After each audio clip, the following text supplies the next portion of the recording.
Pemirsa, terima kasih Anda masih bersama kami di Halo Indonesia. Menjadi seorang petani bukanlah pekerjaan yang diminati bagi sebagian besar generasi muda. Namun hal tersebut tidak berlaku bagi Abdul Holik, petani milenial yang telah meraup omset belasan juta rupiah dari usaha sayur mayurnya.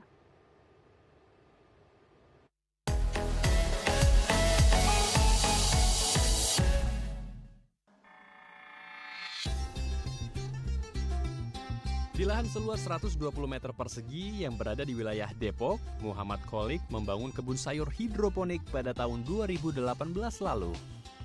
Tak hanya untuk konsumsi pribadi, pria lulusan Universitas Indonesia ini kemudian menjadikan sayur mayur ini sebagai sarana menghimpun pundi-pundi rupiah. Di tengah pandemi seperti saat ini, penjualan sayurnya mengalami peningkatan omset 50 hingga 80% atau sekitar 13 hingga 15 juta rupiah. Kelebihan kebun sayur milik Kholik ini adalah dengan penerapan teknologi IoT atau Internet of Things. Dengan sistem ini, ia dapat memantau dan merawat kondisi kebun, mulai dari pertumbuhan sayur, mengatur ketinggian air, memantau pupuk, melalui gawai dan koneksi internet. Saat ini, Kholik membantu belasan anak-anak muda dari luar Jakarta yang ingin belajar menjadi petani di kebunnya. Kholik berharap generasi milenial tidak memandang sebelah mata profesi petani, namun justru mendukungnya agar Indonesia memiliki kemandirian pangan di negeri sendiri. Baik, untuk membahas lebih lanjut bagaimana generasi muda di era serba modern seperti saat ini mau menjadi petani dan apa yang membedakan petani milenial dengan petani konvensional. Nah, kita akan langsung saja berbincang bersama Mas Abdul Holik selaku owner Sayuran Pagi. Selamat pagi Mas Abdul Holik. Selamat pagi. Iya, Mas Holik, ini yang menarik, banyak mungkin generasi muda enggan menjadi petani begitu ya, memilih petani sebagai profesi. Apa yang mendorong Mas Abdul Holik ini akhirnya memilih petani sebagai profesi? Apakah memang dari awal ini sudah punya tujuan ke sana atau sebenarnya hanya menggali kemudian pengalaman masa lalu atau memang ini hobi yang akhirnya menjadi profesi dari Mas Holik sendiri? Iya. Jadi kalau untuk menjadi petani adalah cita-cita dari masa kecil dulu ya.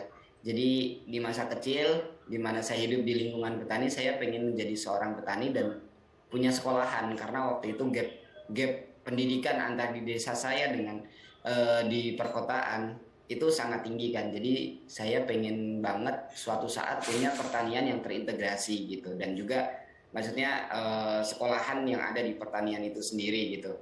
Jadi di satu wilayah di desa saya ataupun di daerah saya lah gitu untuk bisa membangun itu semua seperti itu. Jadi Baik. disitulah kenapa pada akhirnya mimpi itu tumbuh dan saya sekolah kemanapun saya sekolah mimpi itu tetap saya pegang gitu walaupun saya waktu itu juga jadi karyawan jadi ini gitu kerja di kantor dan sebagainya tapi tetap saya memegang mimpi untuk bisa membangun sekolah dan pertanian integratif itu tadi. Baik, berarti sebelumnya sudah bekerja di lain profesi, kemudian akhirnya memutuskan untuk menjadi petani seutuhnya begitu ya Mas Holik ya. Nah ini yang menarik, Benar. kemudian ada latar belakang dari masa kecil. Ini memang mengembangkan diri di dunia pertanian. Apakah memang sejauh ini keluarga juga latar belakangnya seorang petani dan mengembangkan lahan pertanian atau seperti apa?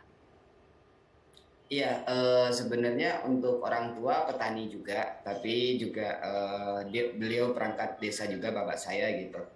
Mhm. Nah, Dan kalau untuk pertanian sebenarnya ya muncul lagi setelah ya saya merasa cukup diri saya untuk terjun ke situ. Seperti itu. oke. Jadi sebelumnya kan saya juga kuliahnya di matematika ya. Mhm. Sebenarnya kuliah di matematika, sebelumnya juga pekerjaan saya tentang IT dan IoT gitu kayak Mhm. apa namanya tentang artificial intelligence kayak gitu. Jadi memang semua itu bagaimana caranya saya bisa menggabungkan itu semua atau bisa menggunakan ilmu saya di bidang saya yang sekarang ini untuk ke dunia pertanian seperti itu. Makanya kita memilih sistem hidroponik seperti ini karena lebih scalable dan juga bisa lebih diukur gitu untuk nutrisinya, untuk pH airnya dan lain sebagainya sehingga variabel-variabel dari pertanian itu sendiri itu bisa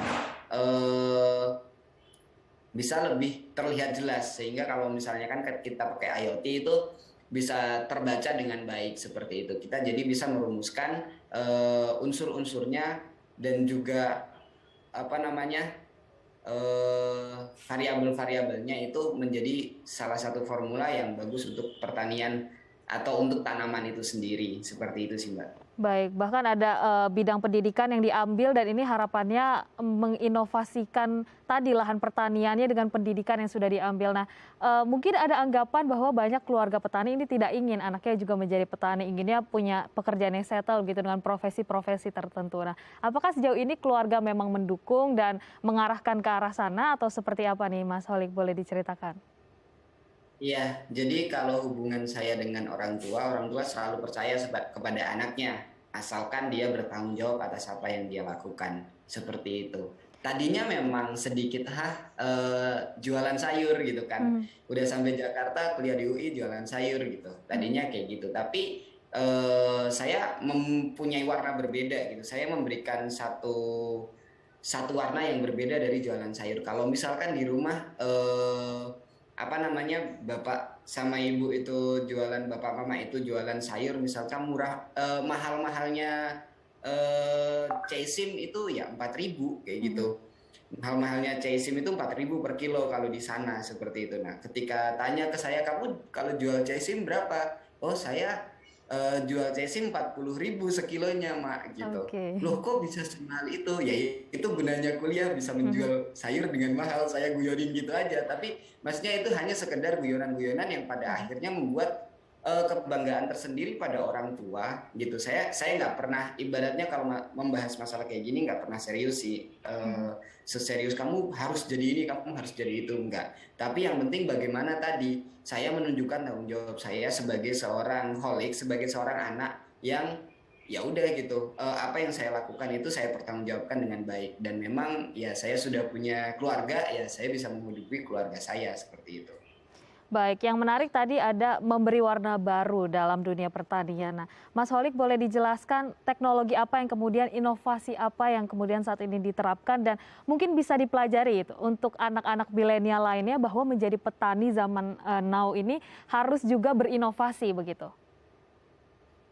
Iya, jadi kalau teknologi yang sekarang itu lebih ke IoT ya, Internet of Things. Jadi bagaimana pada akhirnya kita bisa mengukur semua unsur-unsur pada nutrisi tanaman itu, sehingga unsur-unsur nutrisi di tanaman itu terjaga dengan baik seperti itu. Selain itu, karena hidroponik itu media tanamnya itu adalah air, maksudnya untuk mengalirkan nutrisinya itu, sehingga suhu air dan juga pH air itu harus dijaga.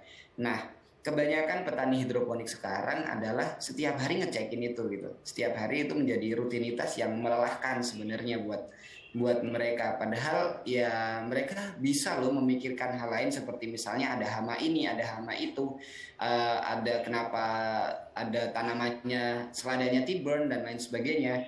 Itu apa namanya, banyak hal yang lebih fundamental yang bisa dipikirkan. Oleh karena itu, saya coba menggunakan IoT ini untuk bisa pada akhirnya mengurangi pekerjaan-pekerjaan kecil yang rutin dan melelahkan itu buat para petani, sehingga mereka sudah tinggal cek aja gitu, cek aja untuk ininya, sehingga dia bisa lebih berkembang lagi dalam mencintai dan merawat tanamannya seperti itu.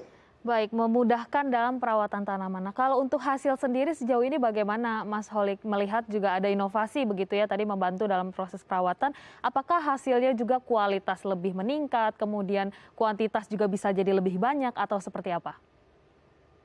Kalau untuk kualitas ya sampai saat ini kita memang belum proven ya, saya katakan belum proven untuk apakah itu meningkatkan kualitas atau kuantitas seperti itu. Tapi minimal adalah ketika ibaratnya ketika kita makan dengan benar, pasti tubuh kita sehat dan segar kayak gitu.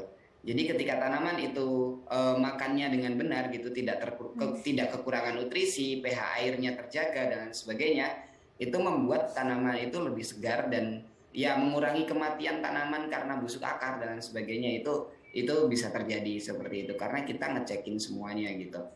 Nah, Baik. permasalahan-permasalahan itu yang pada akhirnya terselesaikan membuat ya pasti produksi meningkat seperti itu. Produksi meningkat dan kualitasnya lebih baik kayak gitu. Cuman saya belum bisa mengatakan itu 100% berhasil seperti itu karena ya namanya kita berbicara dengan makhluk hidup.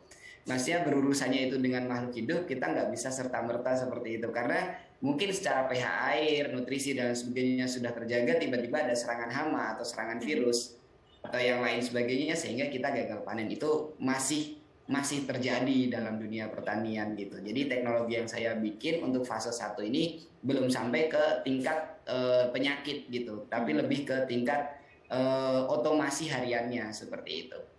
Baik, tantangan Tapi tentunya pasti ada ya, Mas Holik. ya, Nah, tadi juga kita sudah melihat bagaimana pengembangan-pengembangan inovasi ini memang sangat luar biasa begitu. Apalagi Mas Holik sendiri ini juga terbuka untuk melakukan literasi ataupun edukasi kepada masyarakat. Nah, mungkin terakhir sedikit saja Mas Holik, kalau misalnya teman-teman ingin belajar bisa mengakses kemana?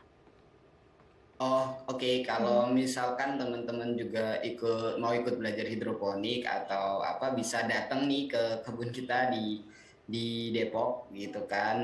Cari aja di sayuran pagi di Google atau kalau di Instagram ada @sayuranpagi_. Silakan follow dan eh, kalau teman-teman mau tanya-tanya feel free aja gitu. Nanti Oke. kita jawabin dengan apa yang kita bisa Baik, seperti itu. sayuran pagi ini harapannya semakin banyak generasi muda yang menjadi petani masa kini seperti Mas Holik. Terima kasih Mas Holik telah hadir bersama kami di Halo Indonesia. Sehat selalu Mas dan selalu sukses. Ya, terima kasih kembali, Mbak. Ya pemirsa jangan kemana-mana, usai jeda kami akan menyajikan informasi dalam bahasa Mandarin. Tetap bersama kami di Halo Indonesia.